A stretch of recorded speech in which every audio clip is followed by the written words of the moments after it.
Review Day 22, the Home Front during the war. The United States developed and succeeded during World War II not only from a well-trained army, but from many services provided on the home front. Wartime mobilization of the economy. Production skyrocketed from 1942 to 1945 as President Franklin D. Roosevelt ordered the construction of hundreds of thousands of planes. The nation also exported massive quantities of supplies, including 2.5 million trucks and 50 million pairs of shoes. To finance the war effort, government spending rose from $9 billion in 1940 to $98 billion in 1944. With few goods available for consumer purchase, Americans invested in the war bonds, turning their savings into tanks and planes. Essentials such as food, fabrics, and gasoline were rationed and shared more equally among consumers.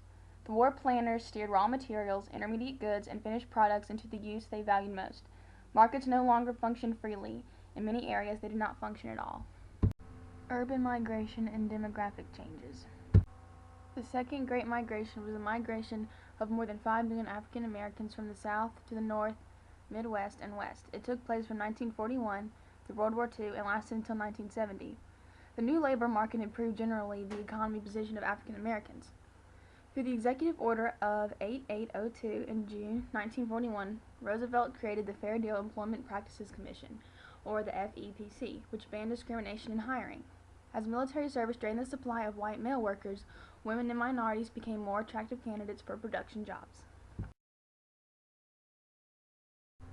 Women, work, and family during the war. The initial military buildup brought back to work many laborers who had been unemployed by the Great Depression.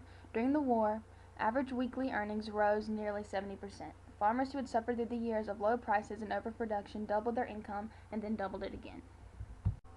The female labor force grew by 6.5 million. In 1944, 37% of all adult women were employed. Unprecedented numbers of women entered the ranks of factory workers, helping American industry meet the wartime production demands for planes, tanks, ships, and weapons. It was through this aspect of war work that the most famous image of female patriotism in World War II emerged, Rosie the Riveter. Rosie the Riveter was a cultural icon of the United States, representing the American woman who worked in factories during World War II, many of whom produced munitions and war supplies. The Women's Army Corps, or the WAC, was a women's branch of the U.S. Army. Civil liberties and civil rights during wartime. During the 2 months that followed the attack on Pearl Harbor, West Coast communities became engulfed in hysteria against people of Japanese descent. Military and community leaders demanded that all enemy nationals be removed from war zones along the West Coast. Despite the lack of evidence of disloyalty, the Roosevelt administration issued the Executive Order of 9066. This order provided for the roundup and internment of approximately 120,000 Japanese Americans, including those who were American citizens. Congress later passed legislation to enforce this order. The Japanese Americans affected by the mandate, primarily those living on the West Coast, were divided and sent to 10 detention centers located in California, Arizona, Idaho, Wyoming, Colorado, and Arkansas. The War Relocation Authority served as the administration responsible for overseeing the detention centers. Life in the camps were humane for the occupants, but even efforts meant to help or entertain the detainees often proved to be culturally insensitive. Italy was also an official enemy of the United States during World War II, and 58,000 Italians were forced to relocate from strategic coastal areas in California.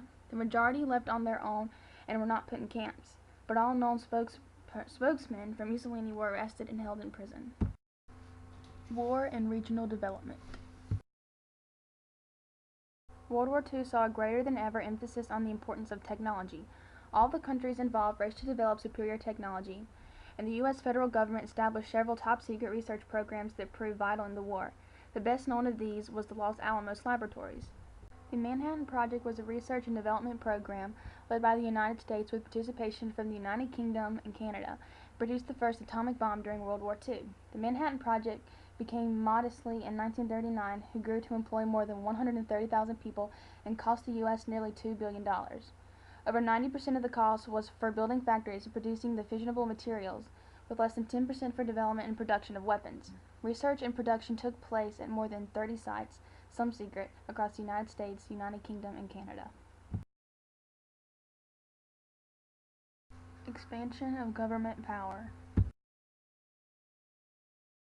Scores of newspapers were denied the privilege of mails under the authority in the 1917 Espionage Act, which remained in effect. Some newspapers were banned altogether.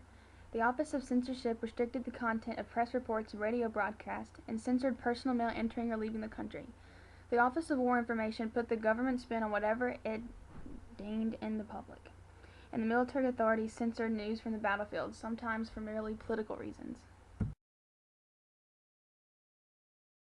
The purpose of the War Productions Board was to regulate the production of materials and fuel during World War II in the United States.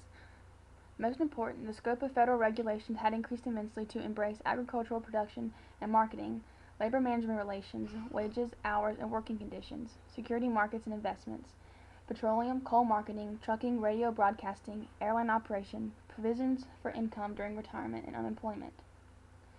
The Treasury. World War II was 10 times more expensive than World War I. Many new taxes were levied. Income taxes were raised repeatedly until the personal income tax rates extended from a low of 23% to a high of 94%. The income tax, previously a class tax, became a mass tax, as the number of returns grew from 15 million in 1940 to 50 million in 1945.